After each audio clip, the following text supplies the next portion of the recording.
Bonjour, bonsoir, aujourd'hui on va parler un peu de la préparation de la 5 Voilà, nous sommes le dimanche 23 juillet, il est 16h02.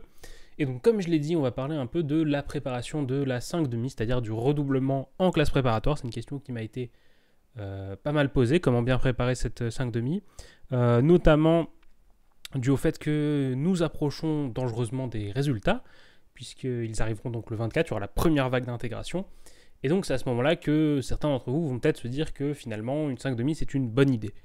Euh, Personnellement, comme vous le savez, si vous me suivez depuis quelques temps déjà, j'ai fait une 5 et a priori ça aurait été pour le mieux, si les résultats vont dans le sens dans lequel je pense qu'ils vont.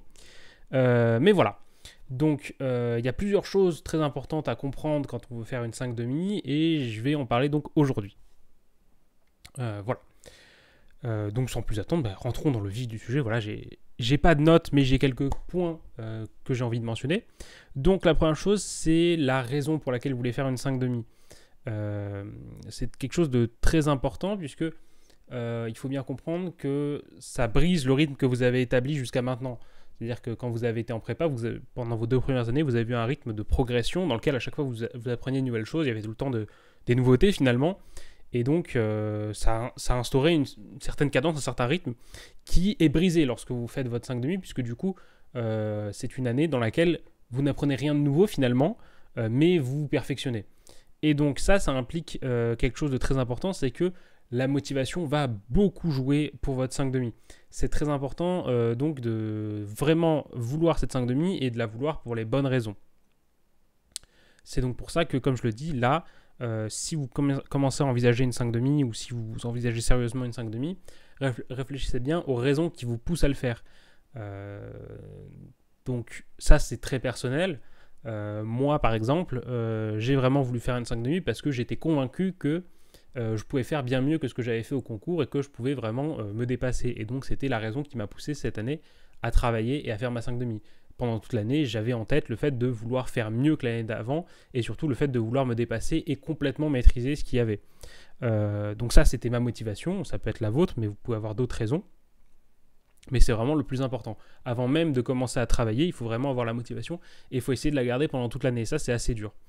Mais sinon, si vous arrivez vraiment à faire ça, on va dire que 50% du travail est déjà fait. Le fait d'avoir la motivation, ça va vous permettre de faire tout le reste. Mais c'est aussi pour ça que certains ne font pas de 5 Il y a beaucoup de gens qui se disent que la 5 n'est pas pour eux parce qu'ils ont déjà fait 2 années de prépa. Mais il faut bien se dire que finalement, c'est qu'une année de plus. Et donc, ça peut vraiment valoir le coup. Donc voilà, n'hésitez pas non plus. Il ne faut pas non plus fuir la 5 parce qu'on se dit non, j'ai vraiment pas envie de faire une autre année. Si vous n'êtes pas satisfait de ce que vous avez, vous pouvez vraiment continuer à travailler pour avoir plus. Et c'est vraiment du coup avec la motivation que vous allez réussir.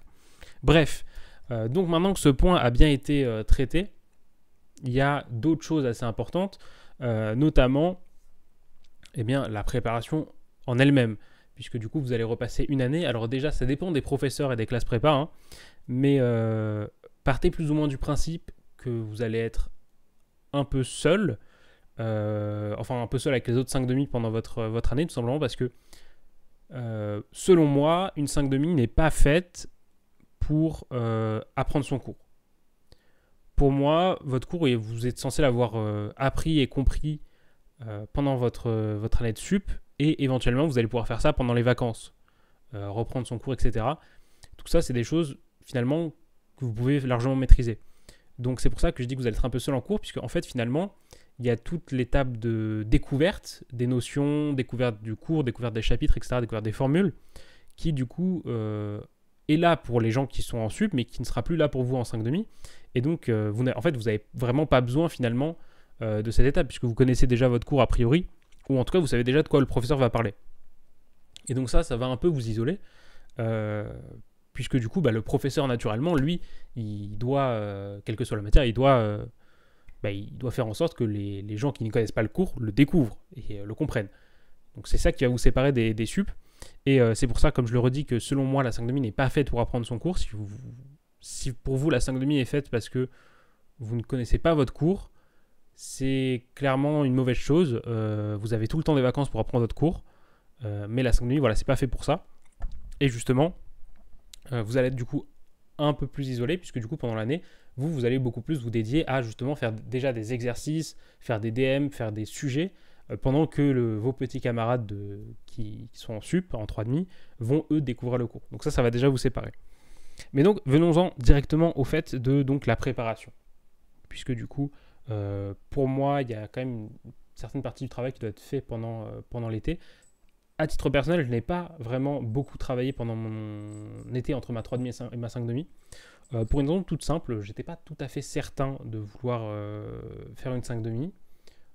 Si vous regardez mes vidéos de l'année dernière, voilà, j'en avais un peu parlé. Et j'étais pas tout à fait certain, j'hésitais entre aller dans l'école que j'avais ou faire une 5,5. Finalement, j'ai fait une 5,5, mais je me suis décidé assez tard, donc j'ai pas beaucoup travaillé. Mais avec le recul, il y aurait probablement quelques conseils que j'aurais à vous donner. Des conseils très naturels finalement que j'ai fait dans les dernières semaines de vacances. Donc la première chose à faire, c'est de faire tout simplement un état des lieux, non pas chapitre par chapitre comme je l'ai recommandé pour ceux qui entrent en 3,5. Je vous envoie à ma dernière vidéo à ce sujet. Mais non, pour vous qui entrez en 5,5, vous ne pouvez pas prendre le temps de découper chapitre par chapitre. Je vous conseille plutôt d'aller regarder matière par matière qu'est-ce qui a pêché pendant les concours, dans un premier temps. Pour faire un premier état des lieux. C'est-à-dire vous allez sur vos résultats des concours, donc vous avez vos notes, tant pour les écrits que les oraux, et tout simplement vous regardez où est-ce que vous avez pêché. Moi je me souviens que l'année dernière j'avais été très déçu de mes résultats en mathématiques, notamment au concours XENS, et du coup c'est sur ça que je me suis concentré. J'avais repéré que voilà, les maths, j'avais eu des mauvaises surprises, et donc je me suis dit je vais beaucoup plus travailler les maths pendant mon année de 5,5. Résultat, on a vu que, vous avez vu que cette année, du coup, j'ai eu des résultats tout à fait honorables en mathématiques, même voire de très bons résultats finalement. Et ça, c'est parce que justement, j'ai pris le temps de me dire, ok, visiblement, il y a quelque chose qui ne marche pas en maths, j'ai des notes qui ne sont pas à la hauteur de mes attentes, et donc j'ai pris le temps de voir ça et de travailler là-dessus. Donc c'est exactement ce que vous devez faire. Prenez vos notes des écrits, prenez vos notes des oraux, regardez où est-ce que vous avez eu des défauts, où est-ce que vous avez pêché finalement, et vous allez devoir vous concentrer là-dessus pendant votre année. Alors, il faut quand même faire une différence entre les notes des écrits et des oraux, puisque c'est assez différent, dans le sens où parfois, par exemple, dans une matière, vous pouvez avoir une très bonne note à l'écrit et avoir une très mauvaise note à l'oral, c'est possible, et inversement. Donc, essayez quand même de séparer ces deux choses-là, savoir si vous plus vous entraînez sur l'écrit ou l'oral pour les matières, mais voilà. Une fois que vous avez fait ce constat finalement, qui est assez rapide à faire, hein, ça prend une dizaine de minutes à tout casser de voir où est-ce que vous avez pêché, vous pouvez commencer à réfléchir plus en profondeur aux problèmes auxquels vous avez été confronté. Par exemple, je ne sais pas, vous êtes tombé sur un exercice de probabilité et en fait vous avez fait totalement l'impasse sur les probas. C'est clair que pendant votre 5,5, vous ne pouvez pas faire l'impasse sur les probas et en fait vous pouvez faire l'impasse sur rien du tout. Justement, en 5,5, vous avez beaucoup plus de temps et donc vous ne pouvez pas concevoir de faire l'impasse sur un chapitre, même si c'est un chapitre que vous détestez, vous devez tout connaître et tout maîtriser. Et donc pour ça, il n'y a pas de secret. Vous mettez donc pendant les vacances, vous avez isolé la matière qui vous avait fait pêcher ou les matières qui vraiment vous ont traîné vers le bas. Et ensuite, dans ces matières, vous avez isolé plus en détail les gros points qui vous ont fait défaut. Et vous pouvez commencer à essayer de rattraper le coup, on va dire. Donc, la première chose à faire, c'est malgré tout quand même de voir si vous avez des problèmes sur le cours. C'est toujours possible. Et dans ce cas-là, je vous encourage fortement à en faire votre priorité. Hein, c'est-à-dire vraiment bosser le cours, essayer de comprendre, recomprendre, relire. Prenez plus de temps. Vous êtes chez vous pendant les vacances, vous avez le temps de prendre 2 heures, 3 heures, 4 heures sur juste un point de cours. Prenez le temps vraiment de bien comprendre ce qu'il y a écrit. N'hésitez pas à aller voir autre chose que le cours de votre prof, hein, puisque des fois, c'est simplement le problème, c'est simplement la manière dont les choses ont été amenées. Donc, allez voir peut-être d'autres cours pour vraiment comprendre votre cours et le comprendre précisément et en profondeur. Une fois que vous aurez compris votre cours, vous connaissez la routine, vous faites des exos, jusqu'à maîtriser correctement le cours. Puisque du coup, en 5,5, vous allez vraiment, le but pendant l'année sera vraiment de dépasser juste les exos et vraiment faire des problèmes et des sujets. Donc autant utiliser l'été pour vraiment faire des exos et mettre ça de côté. Puisque du coup, une fois que vous aurez fini de faire tous ces exos, on pourra considérer donc qu'à la fin du mois de juillet, début du mois d'août, vous serez capable donc de connaître avec précision votre cours, déjà premièrement, et d'être capable aussi de faire des exos classiques. Donc ça passe, comme j'ai dit, par faire plein d'exos, hein. plein d'exos variés. Et une fois que vous êtes capable de comprendre avec précision votre cours et de faire tous les exos classiques, vous pouvez commencer à aller voir des trucs plus compliqués, plus complexes, notamment commencer à faire des problèmes, puisque du coup, vraiment là, ça va... En faisant des problèmes, vraiment, ça va commencer à faire en fait des trucs plus gros que les exos, tout simplement. C'est-à-dire que les exos, en général, c'est un peu en ligne droite, et les problèmes, ça vous fait passer un peu par des chemins détournés. Et donc, en faisant des problèmes comme ça, vous allez commencer à renforcer vos compétences dans les matières. Alors, je parle surtout des maths et de la physique ici. Pour le français et l'anglais, c'est un peu à part. J'en parlerai plus tard. Mais donc, en faisant ça, pendant la fin du mois de juillet, le début du mois d'août, l'objectif, finalement, c'est vraiment de renforcer vos faiblesses et être sûr que vous soyez à peu près irréprochable partout. C'est-à-dire que vous connaissiez votre cours et que vous soyez capable de répondre à toutes les questions de cours qui vont avec et de faire à peu près n'importe quel exo basique. Et c'est là que vous pouvez commencer à aller voir d'autres choses, puisque du coup, l'essentiel de votre année, ensuite, ça va être dédié finalement à faire des sujets et plus de problèmes, éventuellement. Donc pour ça, vous pouvez commencer à aller chercher donc, du côté des livres, vraiment des manuels avec des problèmes, etc. Notamment, il y a les Cassini. Sinon, moi, ce que j'ai utilisé, c'est les maths en tête. Alors là, je ne les ai pas avec moi, ils sont à Paris. Mais voilà, ce que je peux vous recommander, je fais peut-être une vidéo juste dédiée au manuel pour la prépa. Dites-moi si ça vous intéresse. Mais pour ma part, voilà, j'avais utilisé les deux bouquins, les maths en tête. Donc il y en a un qui est Algèbre et Proba et l'autre qui est Analyse. Et donc, j'avais pris ces deux livres et dedans, il y a plein de problèmes et d'exos qui sont assez durs. Et en faisant ça, vraiment, ça va vous permettre donc de vraiment renforcer votre niveau pour juste pas simplement être quelqu'un avec un niveau passable qui connaît son cours, mais vraiment, vous devez être capable de prendre de l'initiative dans les problèmes et vraiment de poursuivre votre pensée. Ça, c'est quelque chose que j'ai vu beaucoup de gens avoir des problèmes avec ça. C'est-à-dire que c'est peut-être votre cas, c'est peut-être la raison pour laquelle vous faites 5,5, mais il y a beaucoup de gens, lorsqu'ils sont confrontés à un exercice compliqué ou un problème en général, se retrouvent un peu perdus. C'est-à-dire qu'on leur donne la question, et puis les gens ne font rien, tout simplement parce qu'on ne vous donne pas directement la piste à suivre. Et ça, c'est un vrai problème, notamment en mathématiques. Puisque, en fait, la difficulté finalement des gros exos, des gros problèmes, des gros sujets, ça réside justement dans le fait de vous donner une question avec relativement peu d'indications, et c'est à vous ensuite de trouver le chemin pour aller jusqu'à la réponse. Et ça implique quelque chose de très déroutant. Ça implique en fait des fois de commencer à écrire, de commencer à faire des choses au brouillon, sans savoir nécessairement où est-ce qu'on va aller. Et ça peut paraître très déroutant, parce que du coup, beaucoup de gens aiment bien, et en fait c'est un peu la faute du lycée, tout le monde a été habitué à ça au lycée, mais tout le monde a l'habitude et aime bien avoir déjà un chemin tout tracé, c'est-à-dire on te dit voilà, calcule la dérivée de cette fonction, super, tu sais le faire parce que tu connais tes dérivés, du coup tu mets toutes les règles que tu as appris, tu les enchaînes, hop, c'est mécanique, ça ressort le truc. Sauf que dans les faits, quand on fait des exercices très difficiles, ou juste difficiles, ça n'existe plus. J'ai pas forcément d'exemple qui me viennent tout de suite en tête, mais par exemple, voilà, un truc relativement... on va prendre un concours normal, les CCINP, voilà, c'est pas un concours particulièrement difficile, mais quand j'ai passé mon oral, j'avais donc un exercice, j'avais deux exercices, et un de ces exercices, c'était de l'algèbre linéaire, voilà. Et à la fin de cet exercice, dans la dernière question, j'avais pas eu le temps de la traiter au brouillon, il y avait une question, c'était montrer, grosso modo, que deux matrices étaient diagonalisables dans une base commune. Bon. Et ce qui s'est passé, c'est que j'avais pas fait cet exercice, du coup j'avais pas fait cette question au brouillon, vu que j'avais pas eu le temps. Et donc, plutôt que rester planté devant mon tableau en disant je sais pas, j'ai commencé à écrire des trucs au tableau pour essayer de trouver une solution. Donc je dis ok, on va peut-être commencer par s'intéresser aux valeurs propres, on regarde machin. Et donc je me suis mis au tableau, j'ai commencé à écrire les trucs parce qu'il me restait pas beaucoup de temps. J'ai vu que ça menait nulle part. Ok, j'ai fait bon, ça c'est une mauvaise idée, on va tenter une autre chose. Donc j'ai testé une autre piste. Et il s'avère que l'autre piste que j'ai essayé en fait a mené directement à la réponse. Mais je savais pas forcément où est-ce que j'allais en écrivant mes trucs.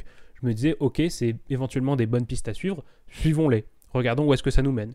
Et d'ailleurs, à cet oral, alors je sais plus quelle note j'ai eu 18 et quelques, donc ça vous prouve que finalement, voilà, ça peut fonctionner.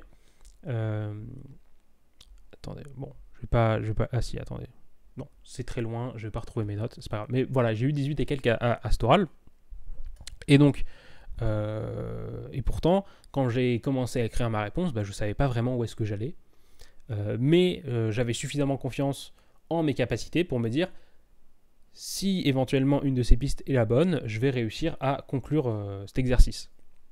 Et c'est ce qui s'est passé. Donc ça, c'est très important. Ça revient donc à ce problème de finalement dépasser juste les exos et les questions de cours et passer aux vrais problèmes, aux vrais sujets. Dans votre apprentissage pendant votre 5,5, vous devez vraiment être capable de vous faire confiance et d'avoir confiance en vos capacités.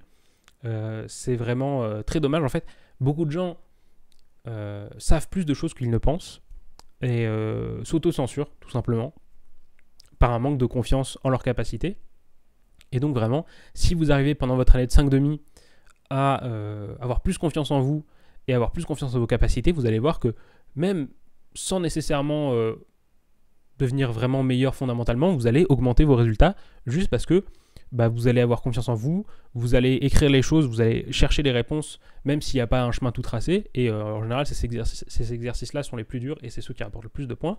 Et ça va fonctionner tout seul finalement. Et de toute façon, vous allez être un peu obligé de faire ça, puisque votre année de 5,5, elle est dédiée essentiellement à l'autonomie. Et donc, vous n'allez pas forcément avoir votre professeur toutes les 5 minutes avec vous pour vous dire quoi faire. Et donc, il va falloir s'habituer finalement à ce rythme qui, comme je l'ai dit, représente vraiment une cassure avec les 2 années de prépa. Et c'est pas forcément une mauvaise chose d'ailleurs, puisque ça vous permet un peu d'avoir un certain déclic, un certain réveil si vous l'avez pas eu pendant les 2 années de prépa. Bref. Et donc, en ayant dit ça, je pense quand même que vous avez déjà quelques pistes de réflexion pour ça. Ensuite, pendant l'année, je ne peux pas vous recommander trop de choses, parce que c'est un peu au cas par cas, malheureusement. Hein, c'est selon vos difficultés, selon les choses que vous n'arrivez pas à faire, c'est à vous de trouver le chemin. Mais je peux quand même vous recommander nécessairement de faire des sujets. Mais il y a plusieurs choses à dire déjà sur le fait de faire des sujets de concours. La première chose, c'est évidemment qu'il est inutile de faire des sujets si vous ne maîtrisez toujours pas vos exercices et les problèmes intermédiaires. Donc ça, il n'y a pas le choix, il faut prendre un manuel et faire des livres avant de penser à faire des sujets. Mais aussi, les sujets, il y a une bonne manière de les faire. C'est-à-dire que c'est pas la peine d'être une usine à sujets, de se taper 3 sujets par jour si vous ne les faites pas correctement. J'ai un très bon ami qui était en 5,5 pendant ma 3,5 et qui faisait une quantité assez astronomique de sujets. Vraiment, il les enchaînait très rapidement. Et finalement, ça n'avait pas très bien fonctionné pour lui. Alors, il avait eu des bons résultats, mais il n'avait pas eu les résultats qu'il espérait. Et ça, j'avais observé ça pendant mon année de 3,5, et c'est justement ce qui a fait que moi, pendant mon année de 5,5, j'ai pas fait autant de sujets que ça. J'ai bouclé mes bouquins d'annales de maths et de physique. J'ai fait de 2022 à 2015, un truc comme ça. Mais je les ai pas fait en les enchaînant tous les jours. Je me suis pas mis tous les jours à faire des sujets. J'ai pris mon temps. J'ai aussi fait les DM qu'on me donnait, etc. Donc voilà, vraiment, j'ai pris mon temps pour faire les choses correctement, puisque finalement, quand vous faites un sujet, ça ne sert à rien de se poser et de bloquer puis d'aller voir la correction. Ça, c'est un truc qui peut être assez tentant finalement, surtout quand vous avez les bouquins avec les corrections dedans. Mais ça ne marche pas du tout de faire ça. C'est très gratifiant, puisque du coup, dès que vous bloquez, vous avez la solution, vous pouvez passer à l'exercice suivant, vous avez l'impression d'aller très très vite dans votre sujet, mais finalement, vous progressez assez peu. Puisque pour rappel, quand vous êtes le jour du concours, vous n'avez pas la correction avec vous, malheureusement. Sinon, tout serait beaucoup plus facile. Et donc, ce que je peux vous recommander, c'est juste vraiment d'accepter de devoir passer du temps sur chaque sujet, et que ce n'est pas une course à qui on fera le plus, mais plutôt à qui les fera le mieux. Et donc pour ça, il n'y a pas de secret, vous vous posez, vous entamez votre sujet, même si vous ne le finissez pas d'une traite, c'est pas grave, vous pouvez le faire en plusieurs fois, et vous mettez, vous faites les questions, il y a des questions plus faciles que les autres, évidemment, et puis vous les faites, et sur les questions difficiles, c'est pas grave si vous galérez, c'est important, vous mettez au brouillon, n'hésitez pas, Vraiment, le brouillon, c'est très important, je le répéterai jamais assez. Moi, sur tous mes concours, j'ai passé beaucoup de temps au brouillon, enfin beaucoup de temps. J'ai passé moins de temps qu'à l'année dernière sur le brouillon, mais j'ai quand même passé un temps non négligeable au brouillon. Et puis vous écrivez des trucs, même si ça marche pas, même si c'est faux, vous essayez, vous continuez. Et éventuellement, vous allez réussir, ou alors vraiment, si c'est trop long, vous passez à la question suivante, et c'est pas grave. Voilà. Et une fois que vous avez fait ça, ça vous a peut-être pris 2-3 fois pour faire votre sujet, mais vous l'avez fini.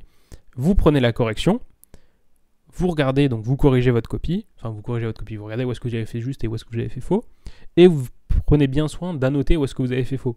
C'est-à-dire, par exemple, je sais pas, il y a une question qui demandait de construire une base, voilà, et vous n'avez pas réussi à faire la question. Et bien vous annotez bien cette question et vous regardez, parce que des fois, soit c'est des questions de cours, donc là c'est impardonnable, il faut que vous alliez voir votre cours, mais parfois ça va être des questions plus intéressantes, je pense notamment au sujet des mines, où en fait ça repose sur un procédé, une astuce qui n'est pas forcément présenté dans le cours, mais qui est très utile. Je pense par exemple, je sais pas, au procédé diagonal, voilà, quand vous voulez construire une suite.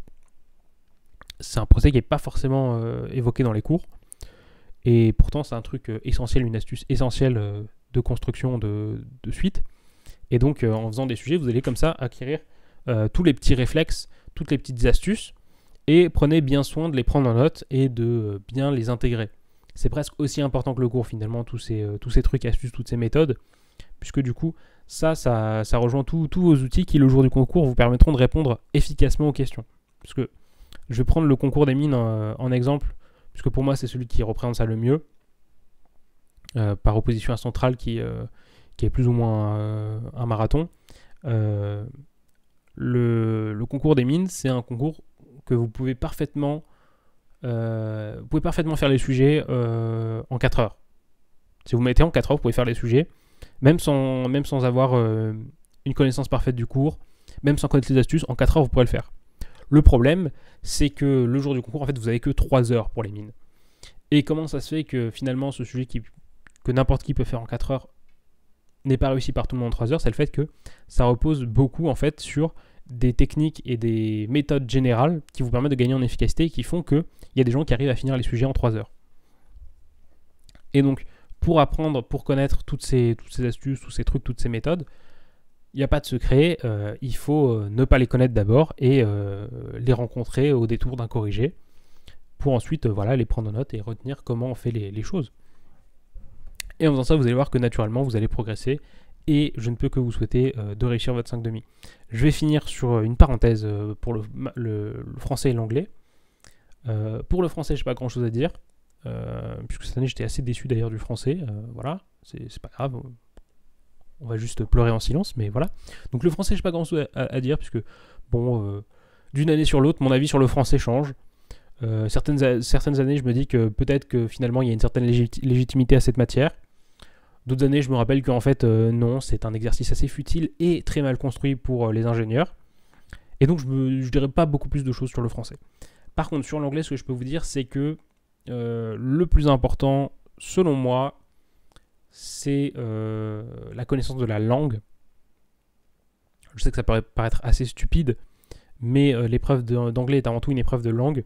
Et donc, ça ne sert à rien de sortir des phrases toutes faites et ce genre de choses. Vous savez, les phrases qu'on vous apprend en 6e ou en 5e, genre pour une conclusion, vous mettez to put things in a nutshell, machin, tout ça, c'est à jeter. Mais non, le plus important, c'est vraiment la connaissance de la langue. Pour ça, il n'y a pas de secret. Si vous faites partie de ceux qui partez en vacances en Angleterre, je sais pas. Mais sinon, quelque chose qui marche très bien et pour moi qui a très bien fonctionné à l'époque où j'apprenais l'anglais, c'est tout simplement d'écouter du contenu en anglais, des séries, des films, des vidéos YouTube. Tout ça vous permet d'améliorer votre connaissance de la langue anglaise. Vous parlerez mieux.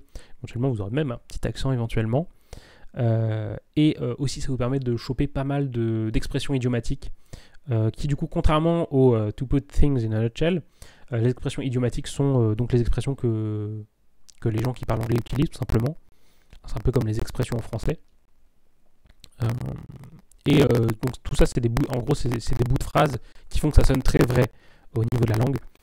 Et en ayant donc une bonne connaissance qui vous permet de de parler sans faute plus ces expressions idiomatiques, vous pourrez juste mettre ça et écrire assez naturellement dans vos sujets et dans vos synthèses et ça passera tout seul.